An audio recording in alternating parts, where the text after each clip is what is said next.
Here's the deal.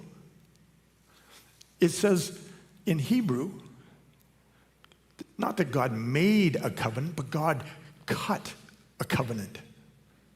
Cut a covenant. What does that mean? Well, it has some interesting ramifications.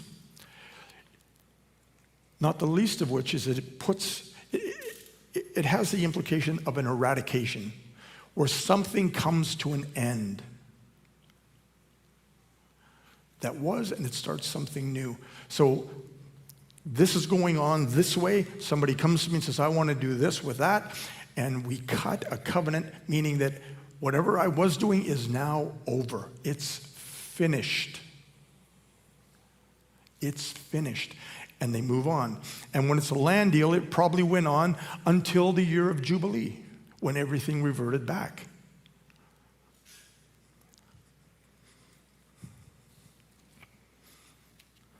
Next slide. And it was usually the lower status party promising to do something for value, i.e. lease some land for some specific price. There would be a beginning date, and usually the covenant would go, man, but we've been over that. The cutting of the covenant required some form of sacrifice, as in the shedding of blood. Hence, the animals being cut in two. Now, what you'll notice is I have skillfully, with my able-bodied assistants, placed 2 rows of 4 chairs.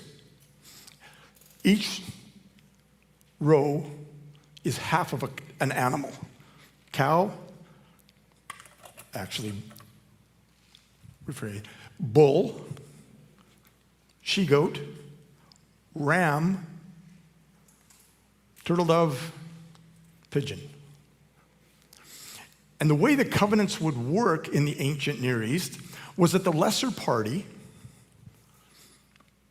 next slide, would walk between the 2 rows of dead animals and say something like, may I become like one of these dead animals if I break the covenant. The superior party would then agree, and the covenant would be ratified.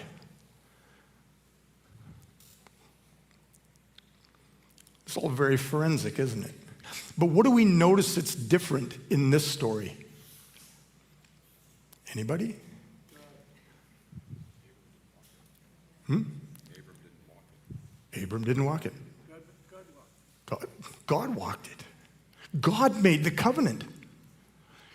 The Lord God Almighty cut the covenant. He's the one who made it. And it says that the flaming pot, or the, what does it say? The flaming pot of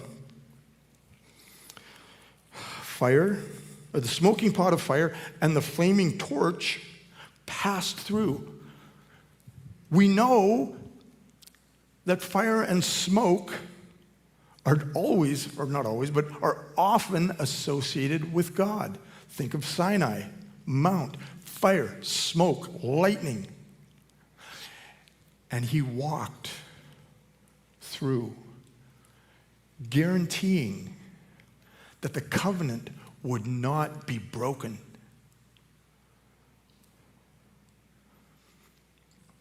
But there was some onus on Abram and his offspring as well. And we'll see that a little later on, won't we?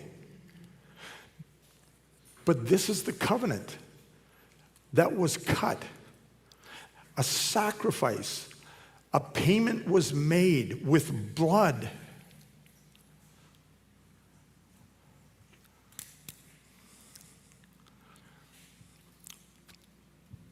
Some 500 years, 400, 500 years later, Moses led the children of Israel out of Egypt. God stretched out his arm, parted the Red Sea. They marched on to Sinai, where God showed up, smoke and fire, and he made another covenant. We call that one the Mosaic, after Moses, covenant. And it was a lot more specific, wasn't it? A lot more. And at the end, in Deuteronomy 28,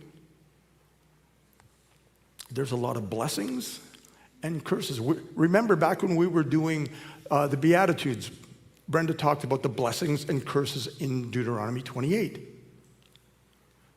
You do this, I'll bless you. You do that, I'll bless you. You keep doing all this good stuff, you'll get blessing after blessing. But if you don't, you're going to be the tail, not the head. There was also a couple of other covenants. David, the Davidic covenant, the kingdom covenant. Solomon had a covenant. But after that, we don't hear much of covenants being made with people anymore, except, get this one, Job 31. Job 31, verse 1. What does Job say? I made a covenant with my eyes that I would not look lustfully on a virgin. And yes, the word is I cut a covenant with my eyes. Don't know what that means, but it's the same word. It was a serious covenant that Job made with his eyes. And I will suggest to you, men, mainly, that if we make covenants with our eyes, lust and porn and stuff like that gets left behind. And really, as children of God, children of the Most High God, that's the least we can do. But let's move on. Are there any other places where covenants are made?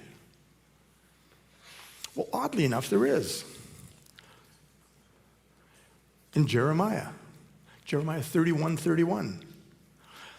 Behold, the days are coming, declares Yahweh, when I will make a new covenant, when I will cut a new covenant with my people Israel and my people Judah. Not like the covenant that I cut with their fathers on the day I took them out